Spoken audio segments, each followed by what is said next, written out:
publishing or trying to get an agent or get a small press to print your books for you. The first thing you send off a submission, if they were to look at it at all, one of the first things they're going to look at is who you are, whether you've got a website, and whether you've got any sort of author presence at all already. And that will go a long way toward getting them to give some level of credence to your work. But in the end, though, it's the work itself is the only thing that can sell you to a publisher or an agent.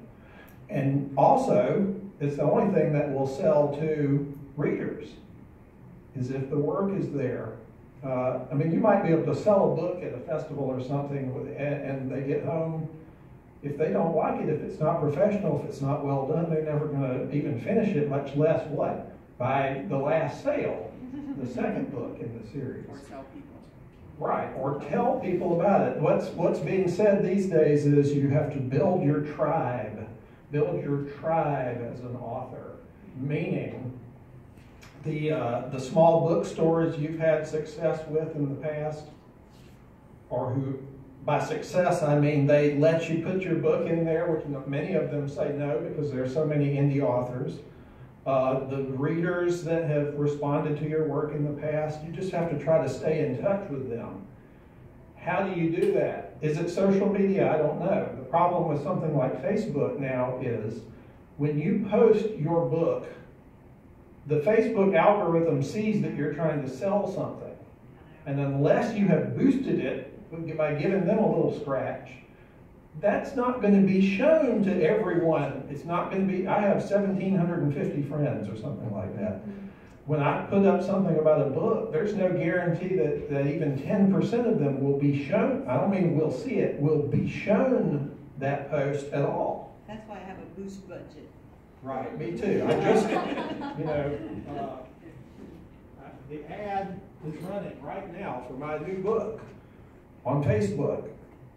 Because I discovered that you can get it on Amazon right now for $9.62. I didn't set that price. I don't know why that price is set that way. But I said, all right, well, I'll let them know Amazon Prime members can get this book for under $10. You can pre-order it, rather. And so I said, all right, I'll post this on Facebook, but what's the point unless I boost it with some ad money? And I had a $10 ad credit. Good thing is, though, it is pretty cheap to boost. It really is. When I did it before, too, I got that ad before many eyes, according to them, if I can believe it. At the end of the promotion, I looked at it and I thought, wow, 6,000 people engaged with this post. It didn't result in 6,000 sales of books, though. I can tell you that much. It might have sold a few. But what else are you going to do? What are the other ideas? Well, I mean, kind of what we're doing now is marketing ourselves right now. I mean, how many of y'all knew who we are other than the ones that you already knew? This is kind of marketing ourselves. Conventions is marketing ourselves. I have this thing that I do, and I've been doing it since 2014, is I actually have a booklet that has a short story in it. And I hand them out. And this isn't one booklet that has the same story from 2014. This is 47 booklets later, 47 different stories. Right. And I give them out at conventions. I give them out. We take them to coffee shops. I have some here, so if you want them, they're free. Feel free to get them. Yeah. And actually, I've got more readers from those booklets than I have from Facebook, Twitter, anything, because I mean, I have a mailing list. I mean, they go all over the nation. Right. Some of them go to Australia. Right. Some of them go to the UK. But that started 4 years ago, and I'm actually very fortunate that I'm a very fast writer. I mean, I've written 1,500 stories in the last 12 years. I mean, I'm a very fast writer, and so I have stories that I can kind of play with. A lot of people don't, so I've been fortunate in that respect. But those little booklets, and the stories are generally about 1,500 words long, so they're not long at all. But those booklets have, I mean, I've gotten emails from people saying, where can I find your work? And I'll tell them, well, the information's right here in the back of the booklet. However, you got me here. Why don't you tell me what you want? We'll get you taken care of. The other thing that we have to remember is we have to be professional. Just because we're putting out our own work doesn't mean we're not professional. Right. And professional isn't getting paid for your money, paid for your book. Professional is an attitude. You know, I believe in my work. I believe that every word that I pen is good. It's not true. Right. Because every word I pen is not good. Right. My wife will tell you, you know. You have to tell yourself that to keep going. You know, yeah, you do. But to me, you have to have confidence in yourself. And that confidence will go forward when you're talking to somebody at a convention. Right. I mean, if you come across as, well, you know, that's not giving them much confidence in you. It's like my wife and I own a small business, and when someone calls us looking for a job and they say, listen, y'all aren't hiring, are you? It's like, no, we're not hiring.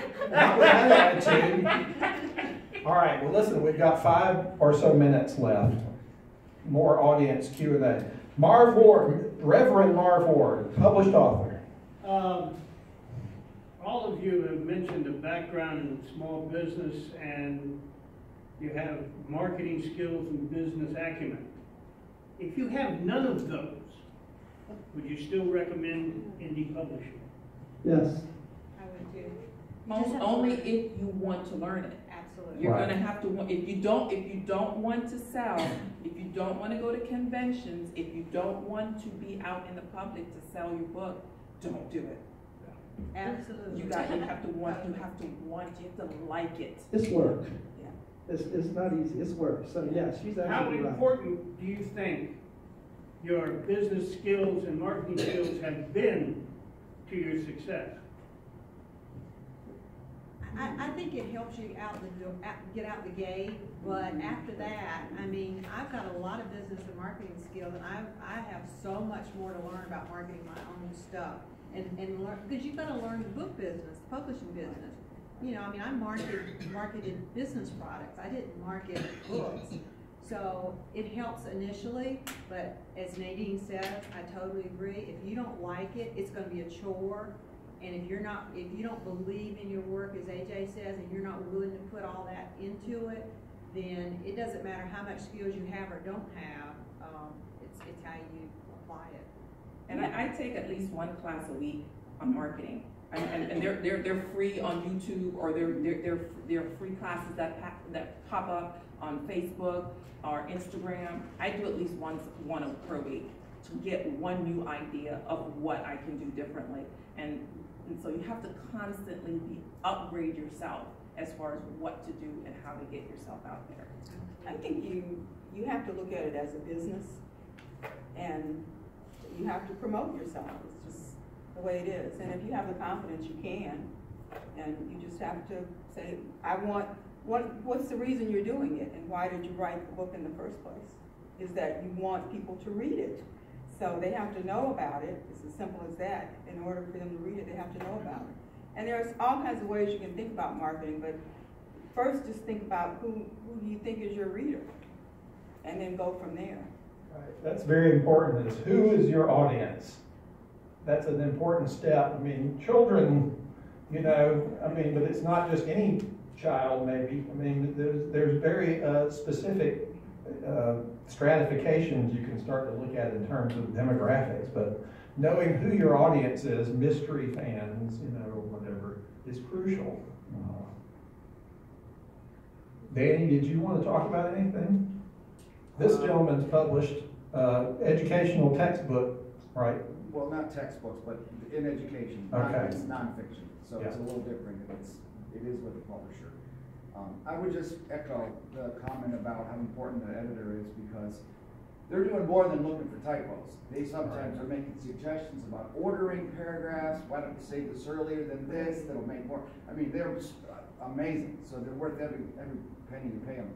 The other thing is, if you're not already, get on Author Central on Amazon. Set up a profile there. You can get free analytics every Friday, although last few Fridays it's been following up. If anybody else knows, they'll still see old data. That's all free, but Author Central is a great resource there. No, I'm interested in actually writing children's books. So that's one of the reasons I attended. I've got 3 books with big publishers, but I'm really interested in the children's market. we don't have enough time to talk just about that, but I was also gonna ask. a Nadine, this is Dan. I've already learned a lot. But also, I'm also interested in asking about, or if you have any comments about co-writing. Now, I write nonfiction, so co-writing is more popular, I assume. But I've never figured out how to make that work with another writer, because you have different voices, and you have, like, if somebody's just doing the, you know, the drudgery part of writing, you know, versus the actual, you know, writing proper, you know, how does that work? I don't know. But, and that may not be something fiction writers are terribly, you know, used to doing. I've done it, it's hard. Because if you have an argument with the person you're co-writing with, project's gone. You have to make sure that you and the other writer are the same, in the same ideas, same level, because it can be difficult if the other person, or if you don't like something that's going on. But I will say, if you get the opportunity to do it, because it can be a lot of fun. I actually have a book that I co-wrote with another author, came out last year. It turned out great, and she was awesome. Yeah, I have the opportunity is there. Final thoughts? Oh, okay. One more question. I was just going to ask, if you guys were respecting the importance of having the editor and making sure that the cover is good, how can you build your team? How do you know who you want to use? Who's going to work well with? How do you find editors and designers? Your team. Yeah, ask other people. Yeah. Putting together your team that was the hardest part of book number 1, finding the right content or developmental editor and the right proofreader and the right cover designer. That's hard work. You just ask a lot of people. Join writing groups in the community, Right. and that's how you'll get a lot of suggestions. And you may find other people who want to do that kind of work for not much money, because why? They want the experience. They want to get some editing under their belt. They want to learn to design book covers. Those are unemployed graphic artists that are talented. Right, exactly. Yes. Speaking of marketing, I'm doing a book reading at Sand Hills Library, Northeast, on March 21st in honor of Women's History Month. Anyone else got something you want to promote? Now's the time. March 24th, Brewery Bookstore, Hartsville. They wouldn't have me. Can you believe that?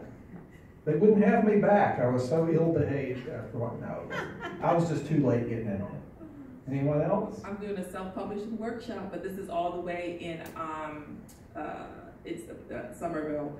So it's August 14th, but you can go to my website, April 14th, and you can go to my website and find out more about it. So you're doing it? Yeah, I'm doing it. Yes, I'm doing it. That's great. I won't be able to attend. We have a festival here in Columbia that we'll be doing, St. Casey. Well, listen, we've got to wrap this up. I want to thank these 4 authors for joining us today. I want to thank all of you for supporting Deckle, and we'll see you back here next year, right? Thank you.